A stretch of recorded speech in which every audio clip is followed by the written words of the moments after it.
Recovery First podcast. I'm your host, Mike Todd. I love to share about recovery things. It's been a big part of my life now for quite some time. And just a disclaimer, I'm not an expert. I'm not a trained professional. I didn't go to school for all this. I'm not a guru. I'm not an expert. I don't deem myself as being any of that. I'm just like you. I've struggled with a lot of things, and I'm okay to share about it. That's really what it's about. Now, I wanted to kind of share. We talk about the disease. Sometimes it's identified as the disease of addiction, usually in a lot of 12-step circles and things like that. Some call it substance use disorder.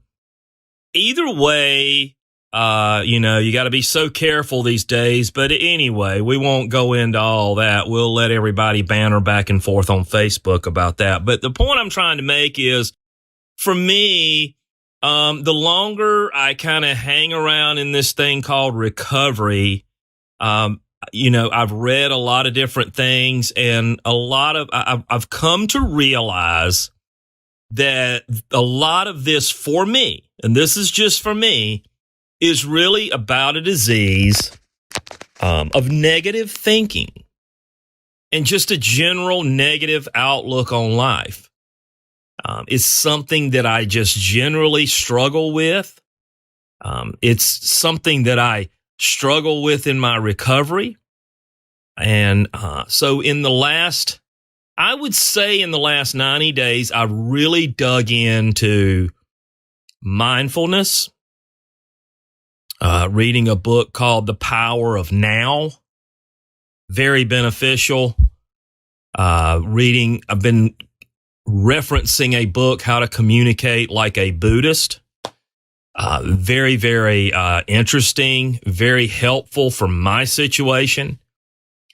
Because I realize that this has been a big part of my life, and that really taking time to delve into this, to delve into mindfulness and what I'm thinking in the moment, what I'm experiencing, has a lot to do with how I feel emotionally. If I want to feel emotionally healthy and I want to feel emotionally good, I got to guard what comes into my mind. And I may sound like everybody, but it is just the truth, folks. And I know that for me, one of the things that I've noticed, I've started to really take a look at what pops into my mind. And my next thought is this really good to be thinking about? I'll give you an example. The other day, I had something just popped into my mind, a not so good experience in the past, a not so good person that came across my path. That people can call it a resentment, whatever it is, but the bottom line is I didn't have to sit and think about it. And my next thought was, is it really beneficial for me to run this through my head? And it wasn't. So I thought about something else. The key is, how do we think about something else? And I think that for me is starting to take a lot of practice. And let me just share with you what I do. I've always been a meditator. Meditation has always been a big part of my life. I've really got back to the basics. One of the things that I was taught early in recovery was praying is talking to God, meditating is listening to God. And I definitely take that time to wake up for me at a certain time and have that quiet time to pray and meditate, to take that 10 minutes, 20 minutes to sit in quietness and just be. Instead of being a human being instead of being a human doing, I'm a human being, right? Allowing myself to be. Another thing, it may sound hokey pokey, but I am really into affirmations. I get on YouTube. Bob Baker, if you want to look him up, is one of my favorites. And I do these 10, 15-minute affirmations, and I say them after they're said. I will do affirmations on gratitude. I will do one of the things that I've really been doing for the last good while is doing affirmations on security as it revolves around money. And I can tell you that my financial situation and my financial security has definitely changed. One of the things that I tell myself a lot is money comes to me in expected and unexpected ways. And that is definitely my wife is also doing it. She's experiencing these things. So yes, I'm realizing that what comes into my mind has a lot to do with how I feel. And you know what? Isn't that really what we want? Isn't what we want is just to feel good about ourselves. And, again, it's taken a lot of practice. I've been doing this for a long time. And this morning, we've got snow on the ground. The sun is really starting to peek out. I walked out on my deck and I did a gratitude affirmation, and it was amazing. It was absolutely amazing.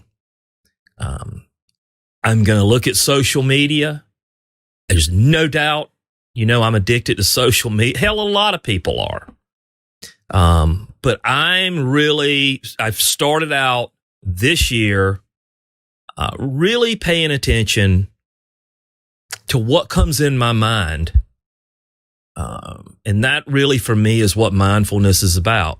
What is coming through my mind, paying attention to how I feel, and realizing there's not a lot of things I have control over, but realizing to a certain extent, to a good extent, I can control what I think about. If I want to grab onto something negative, I can sure find it on social media. I can find it anywhere.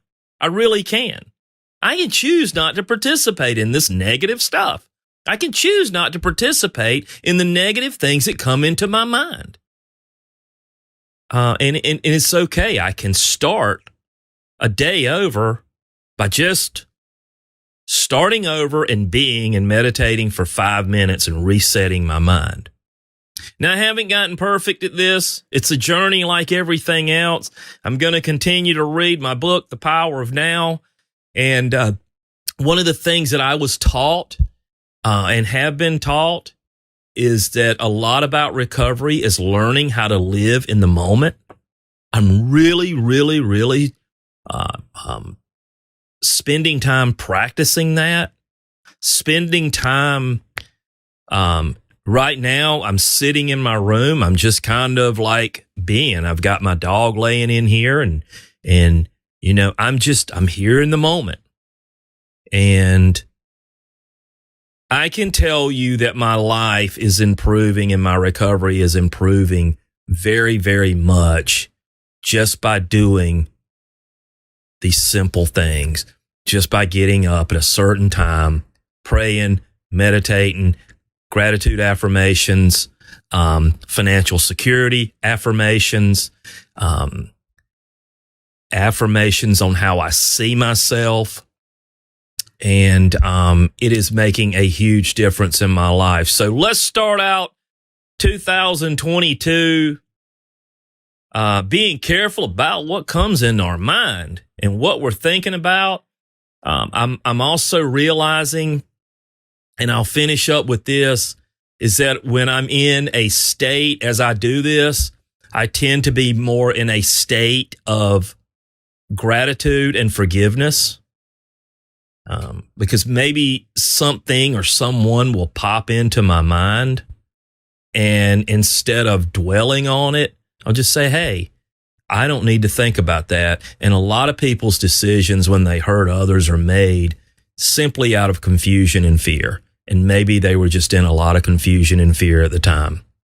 It's really as simple as that.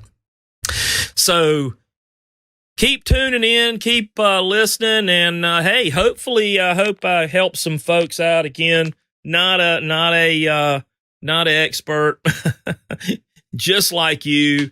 Hey, talk to me if you want to, inbox me, whatever, if something strikes you, and we'll have a conversation. Mike Todd, Recovery First Podcast. Thanks for listening.